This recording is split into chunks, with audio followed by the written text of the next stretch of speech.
The book of Revelation was not written for the 21st century. It was written for the first. This matters because most popular teaching about Revelation approaches it as a coded prediction of current events, geopolitical maps, modern nations, headlines from this decade. But the people John was writing to had no access to that interpretation.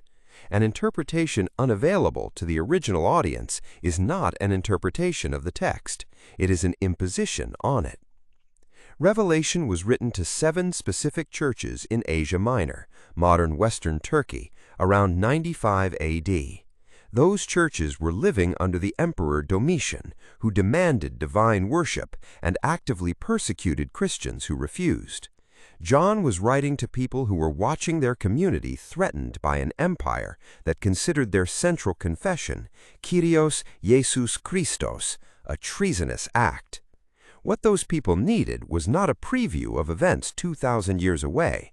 They needed to know whether their God was still sovereign, whether the empire crushing them had the final word. Revelation answers those questions directly, in a language their original audience understood immediately. Revelation belongs to a genre of ancient literature called apocalypse, from the Greek apokalypsis, meaning unveiling or disclosure. Apocalyptic writing was not invented by John.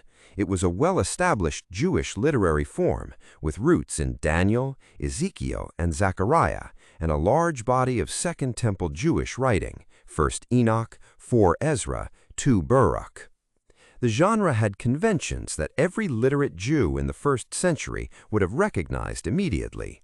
Those conventions include a heavenly vision given to a human recipient, symbolic numbers and animals representing earthly powers, cosmic warfare between good and evil, the vindication of the faithful, and highly coded language designed to communicate clearly to insiders while remaining opaque to hostile authorities who could arrest you for what you write. The number 666 in Revelation 13:18 is a prime example of this code. Ancient Hebrew and Greek used letters as numerals, a practice called gematria. The numerical value of the Hebrew letters in Neron Kaiser adds to 666. Jewish Christians in the first century would have recognized the reference immediately. Domitian, reigning when Revelation was written, was being described as a new Nero. The passage was not encrypted for the modern reader. It was encrypted against Roman authorities.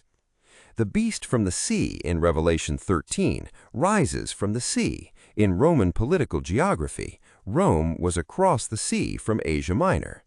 The beast has 7 heads. Revelation 17:9 makes the reference explicit. The 7 heads are 7 mountains on which the woman is seated.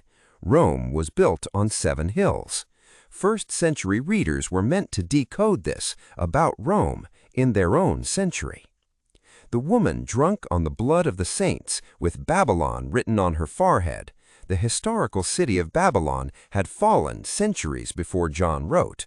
First-century Jewish literature widely used Babylon as a cipher for Rome. This was standard convention, not obscure symbolism. Understanding the code breaks open the book. But there is a second question as important as who the symbols represent. How is the book structured, and what is it actually saying?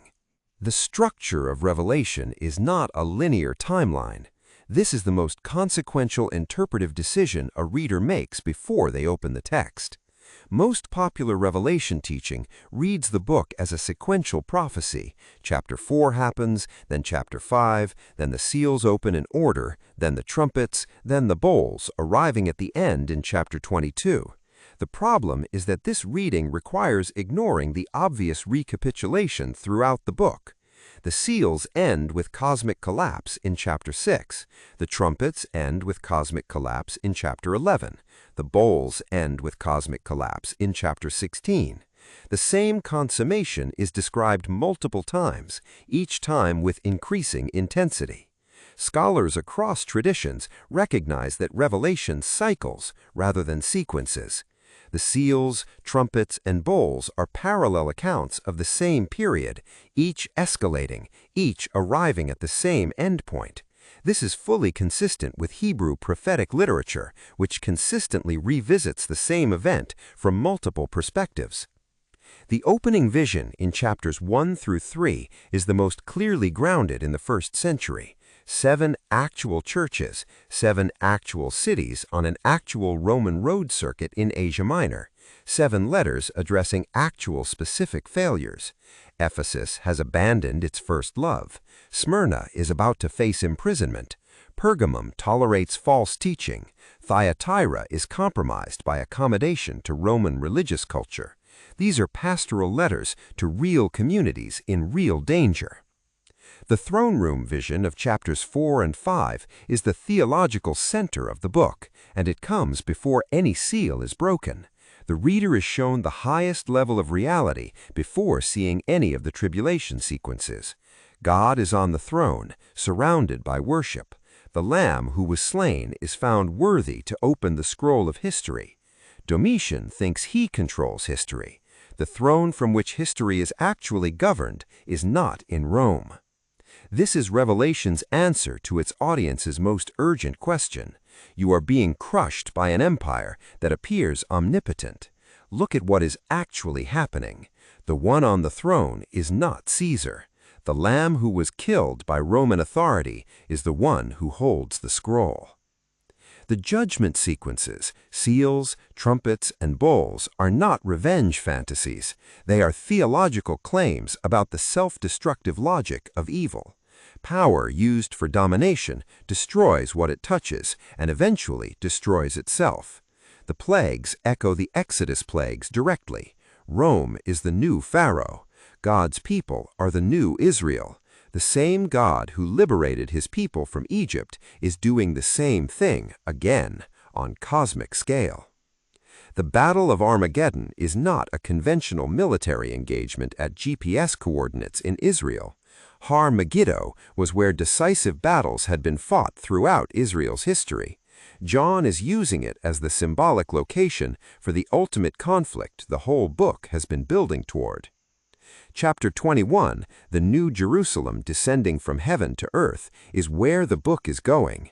Not souls escaping to a disembodied heaven, heaven coming down to a renewed earth.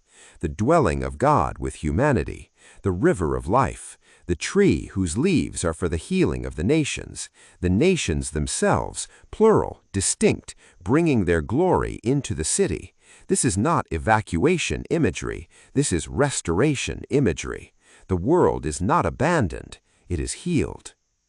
Revelation was not written to tell a 21st century reader what year the end will come. It was written to answer the question every persecuted community in every century faces. Is God still sovereign when everything visible says otherwise? The answer is the same for a Christian under Domitian in 95 AD and a Christian under any pressure in any century. The throne is occupied. The Lamb is worthy. The story ends in the renewal of all things. Read it that way, and Revelation becomes what it was always meant to be, not a source of fear or speculation, but the most defiant act of hope in the New Testament. If you have ever felt that the popular version of Revelation was more about current headlines than about the God who addresses people in actual crisis, this channel is built for that instinct. Here is the question. Which of the major interpretive frameworks, preterist, historicist, futurist, or idealist, do you find most consistent with how the rest of the New Testament handles prophecy? Make the textual case in the comments. Coming next on Rightly Divided, Logos, the word John uses to open his gospel. Before the New Testament, Logos had 3 centuries of philosophical history. Stoic cosmology, Jewish wisdom tradition, and Greek metaphysics all converge in John 1:1. If you haven't seen the video on the Roman Empire and the New Testament, watch that next. It provides the political context that makes Revelation's anti-imperial imagery fully make sense.